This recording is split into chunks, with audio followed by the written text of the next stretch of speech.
Welcome back to another episode of Rock Boys Football. The Oklahoma Sooners released their official depth chart heading into the 2023 season, kicking off against Arkansas State this weekend.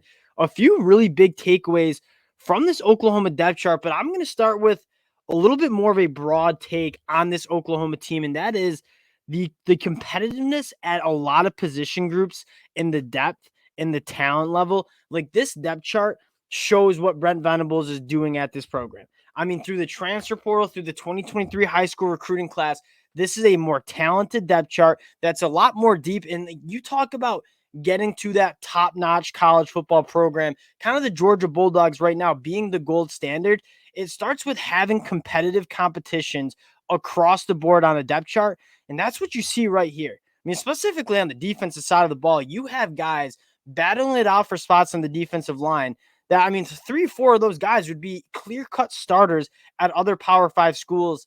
It's going in the right direction. I know it wasn't the season that a lot of Oklahoma fans wanted in 2022, but the depth chart, the talent level on this team is clearly going in the right direction. Excited to break it down. Now, before we get into it, just want to say thank you to the Oklahoma fans. This has been a team I've loved to talk about all summer long, whether it's recruiting, whether it's deep dives into these units. The support from the Oklahoma fans truly means a lot. So one, if you do enjoy the content, consider subscribing to the channel. But more importantly, let me know in the comment section what you guys have as your big takeaways from this depth chart being released. At the end of the day, that's the best part about doing this, is learning from you guys, talking ball with you guys in the comment section. Can't thank you guys enough for supporting the boys. And without further ado, let's get into this depth chart.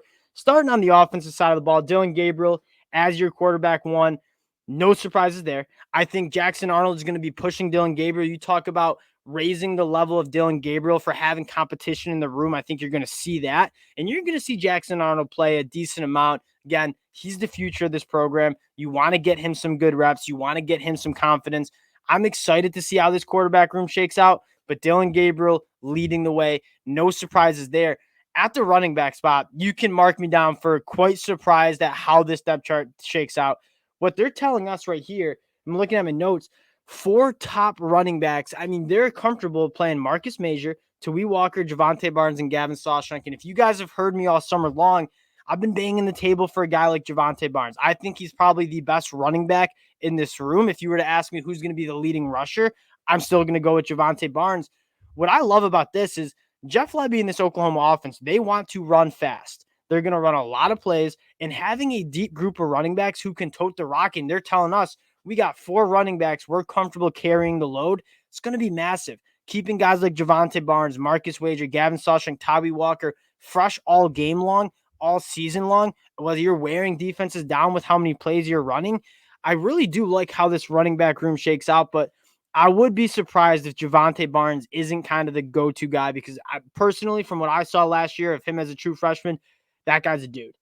At the wide receiver position, the pass catcher position, we should say you have Austin Stogner coming back.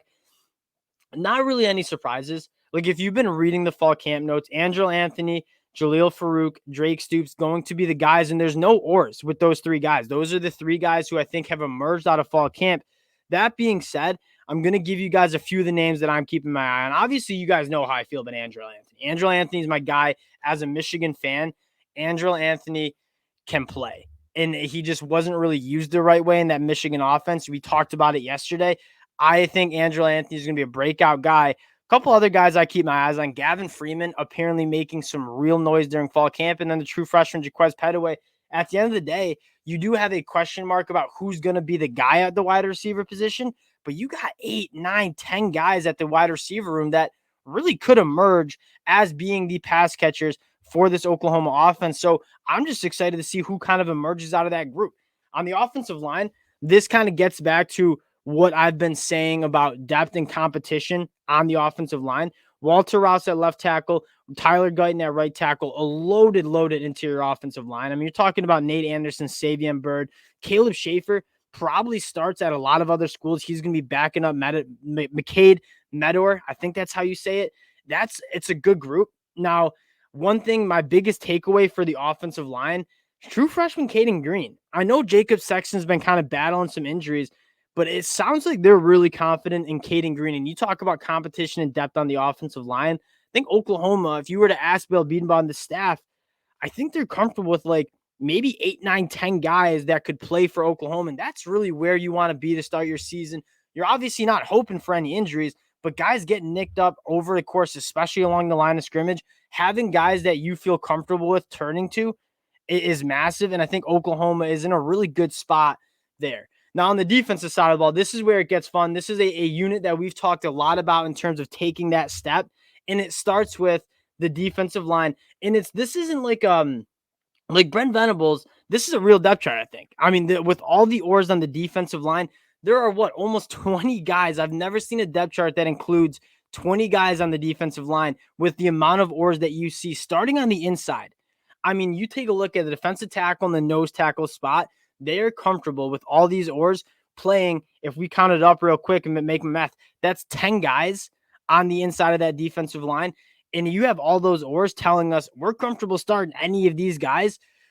The massive part, and we talked about this with like a team like the Georgia Bulldogs, Georgia's so dominant on defense, not only because they have the star power, guys like Jordan Davis or Jalen Carter, but it's because they have depth, right? And you have to cycle those guys. Those guys are all 300, 280 plus pound guys. You got to cycle them in and out.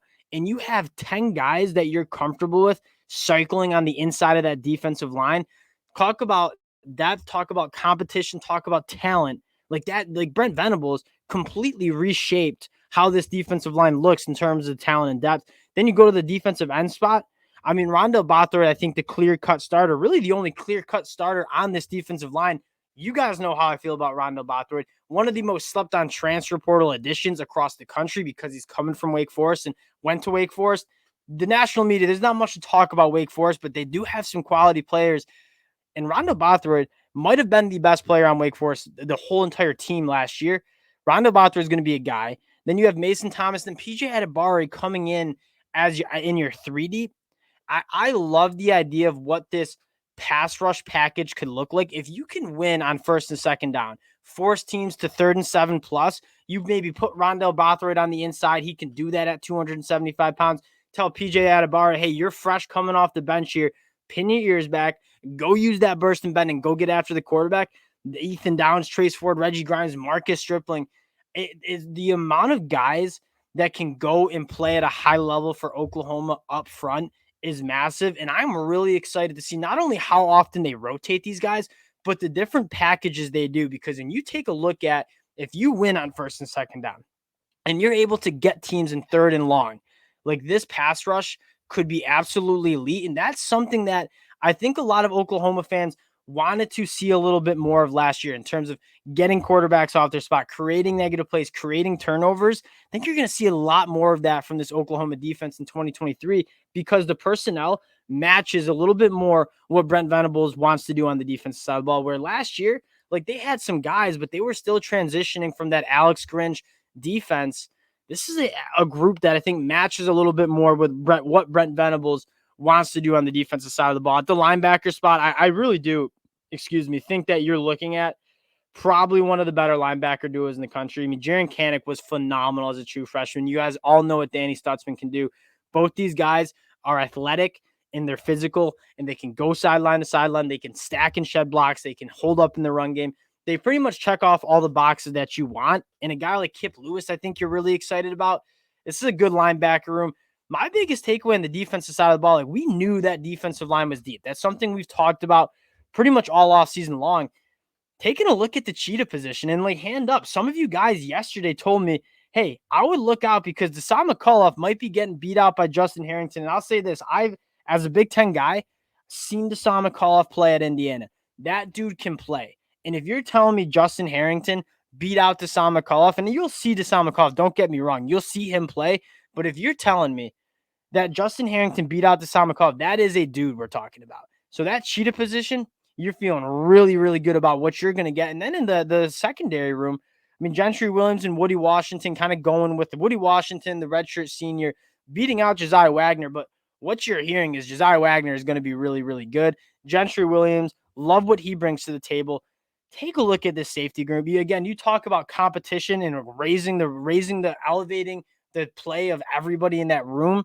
I mean, Billy Bowman, NFL guy. Reggie Pearson, probably an NFL guy. Key Lawrence, probably an NFL guy. Peyton Bowen, I feel pretty good about saying he's an NFL guy, even as a true freshman.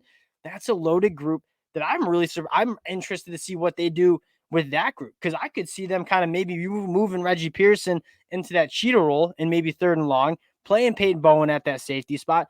There are so many different packages and combinations they can use on the defensive side of the ball, whether it's up front or whether it's in the secondary. And the I think the storyline is like the amount of talent that are in all of these rooms allows Oklahoma and Brent Venables to get really creative with what packages they want to play. And we know Brent Venables can get as creative as he wants in terms of blitz packages, coverage packages. Really excited to see what this Oklahoma depth chart and how they use all this talent on this Oklahoma depth chart. And to kind of close out here, not many surprises, but this depth chart gives you an idea of where this team is at. And I think how much better this roster is heading into year two. So you're talking about a coaching staff going into year two with continuity. I mean, Brent Venables, keep in mind, first year head coach last year, taking over from like a really different culture than what Brent Venables is trying to bring. Then you add, like, I think this is a much more talented team, even though you lose some guys to the NFL. You talk about Oklahoma really turning it around relatively quickly. And again, 6-7 is not what Oklahoma wanted last year. This could be a team, and you see the Vegas win totals 9.5, 10.5 for a reason. This is a really, really good team that's going into year two. I think it has a better culture. I think it has a better talent. Y'all know I'm fired up for the Oklahoma Sooners. Again, appreciate you guys rocking with the boys. If you do enjoy the content, again, consider subscribing to the channel. Appreciate y'all. We'll talk to you guys later. Peace.